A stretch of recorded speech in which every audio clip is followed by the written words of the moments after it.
This is Syrian Girl. I want to talk to you about why the New World Order hates Syria and why they are attacking the country now. The New World Order is a plan to bring all nations under the control of one power. People might argue about who the real power is behind this agenda, but those who are observant will notice that this New World Order, or NWO, is the end game.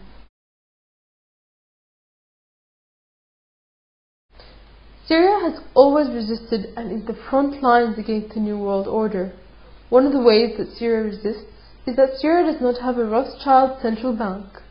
A Rothschild central bank is a bank that has been bought by the Rothschild family, one of the richest and most powerful families in the world. It is a bank which is under the control of the Bank of International Settlements, which decides how much money is worth in a nation and how much debt a nation has. In Libya, one of the first things that happened after NATO took over that country is their central bank was turned into a Rothschild central bank. Another way in which Syria resists the New World Order is that it has no loan to the International Monetary Fund, or IMF. Syria, before the crisis began, was a totally debt-free country. If it has ever taken out loans, it was not to the IMF, but to a trusted ally like Russia. The first thing that Egypt's new President Morsi did when he came to power was saddle Egypt with $4 billion worth of IMF debt, even though he claims to be a Muslim and Islam is against debt and interest. Because Syria owes no money to world powers and her bank is free from foreign control, she is able to choose her own foreign policy. This is why Syria can oppose imperialism like in Palestine, Libya and Iraq, and ban genetically modified food. Syria has never had genetically modified food and has recently formalized this into law. Companies like Monsanto are among the war profiteers, or dogs of war.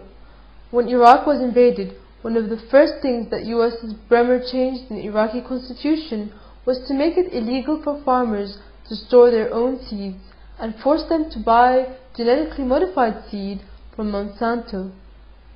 Genetically modified seeds are very expensive and carry a promise of being better than natural seeds.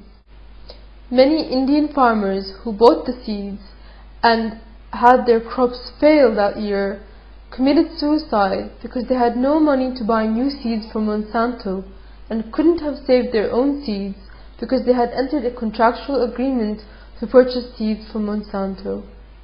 Famine reigned as a result. Controlling food supply is yet another constraint the New World Order uses to keep countries in check and bring them under the control of the one world government. Syria resists these steps to control her. Syrian state media doesn't shy away from discussions of secret societies. In Syria, talk of secret societies is not seen as a fringe conspiracy, but mainstream. Those that tell you it is not significant that two US presidential candidates, Bush and Kerry, were both members of the same tiny secret society, the Skull and Bones, are willingly blind.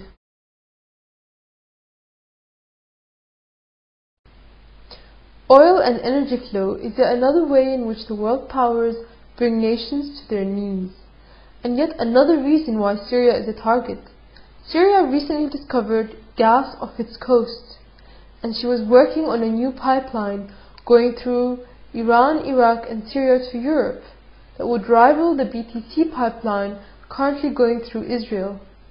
Forcing oil to pass through Israel through the BTC pipeline is the way in which the New World Order uses Israel as their hub of control of the oil flow between Europe, Asia and Africa. They can turn off the tap whenever they want, and that brings nations under their umbrella. Syria's attempt to give the world an alternative route for oil and gas could have been a way to free the world and put a wrench in the plans of the global dominators.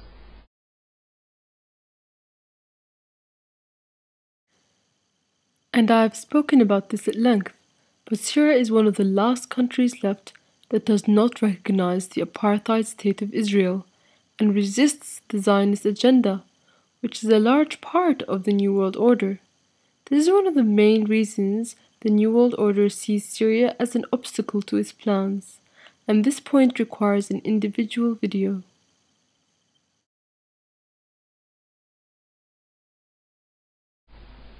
Another reason why the New World Order hates Syria is that it is a secular country in the Middle East.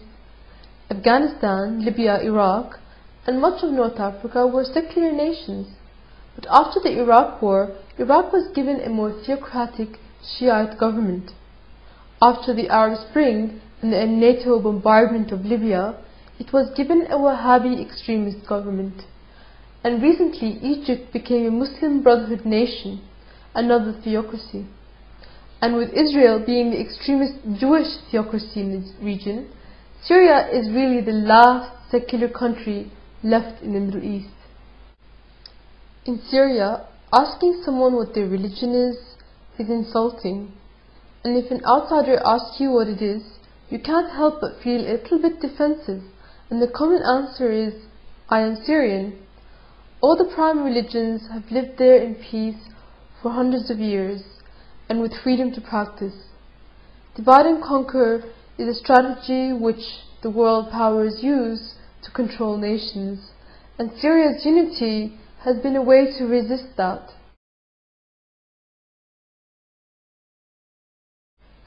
Syria has a very strong national and cultural identity. If you have ever traveled the world, you will notice that you can find the same shops and the same culture being spread everywhere. You can find the same clothing item in a shop in Dubai that you can find in a shop in France. This is not the case for Syria. Syria holds on to its uniqueness and its own production. Coca-Cola and other foreign companies used to be banned in Syria, but years ago the current president unbanned them, which I believe was a huge mistake. Syria had its own cola production companies that were even more delicious, that had to close down as a result of Coca-Cola being unbanned. But these reforms really only went so far to open up Syria's economy, and Syria still resisted entry of foreign companies. And I think this is one of the other reasons that Syria is hated by the New World Order. Syria is one of the last countries that remain distinct from everywhere else, and I believe there's a clear New World Order agenda to make everywhere look pretty much the same, and thereby create no more nations and one world government. What a boring world that would be. The New World Order hates Syria because Syria is free. So Orwellian it is that they shout "Free Syria" when they really try to enslave her. If Syria falls, it could be a tipping point that ends up in victory for the New World Order, like Stalingrad was a tipping point between Germany and Russia in World War II. Syria resists in spite of all the massive power of the nations against her. She resists not just for herself, but for every free person. As I said earlier, Syria is the front lines against the New World Order. So fight alongside us until the end.